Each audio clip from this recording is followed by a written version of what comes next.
Hello guys, we are here again. Brand designing তো হলো, এবার নেক্সট প্রসেসে মুভ করা যাক, প্রোডাক্ট প্যাকেজিং। আমরা সবাই জানি first impression is last impression. তাই নিজেতে ব্র্যান্ড সম্পর্কে কাস্টমারদেরকে একটা পজিটিভ ভাইব দেওয়ার জন্য অবশ্যই প্যাকেজিং ভালো করতে হবে, কারণ প্রোডাক্ট দেখার আগে কাস্টমার দেখবে প্যাকেজিং। তাই প্রোডাক্টের পাশাপাশি প্যাকেজিংয়েও টাকা খরচ করতে হবে। আমরাও সেটাই করেছি। প্রোডাক্ট প্যাকেজিংয়ের জন্য কিছু অ্যাক্সেসরিজ দরকার। First one is box, then card, tape and bubble wrap. চাইলে স্টিকি নোটের মাধ্যমে কাস্টমারদের জন্য কিছু লিখেও দিতে পারে। বক্সে আসা যাক।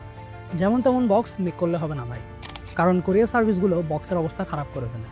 তাই দরকার শক্তপোক্ত বক্স, এবং বক্সে থাকবে ব্র্যান্ডের নেম, যাতে কাস্টমারের ট্রাস্ট গেইন করা যায় অ্যান্ড অলসো পজিটিভ ভাইবও মেনটেন রাখা যায়।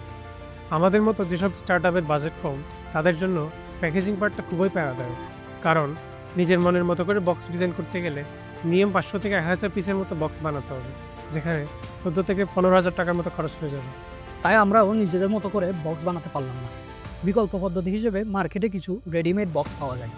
নিজেদের প্রোডাক্ট অনুযায়ী বাছাই করে 100-150 পিসও নিতে পারবেন। আমরাও তাই করলাম, তবে শক্ত কার্টন বোর্ড দিয়ে বানানো বক্সই নিলাম, যেটা টুকটাক প্রেশার হ্যান্ডেল করতে পারবে। বাকি আছে কার্ড বানানো। নেক্সট পার্টে রিভিল করব আমাদের কার্ড ডিজাইন অ্যান্ড বাকি প্রসেসগুলো। Bye bye.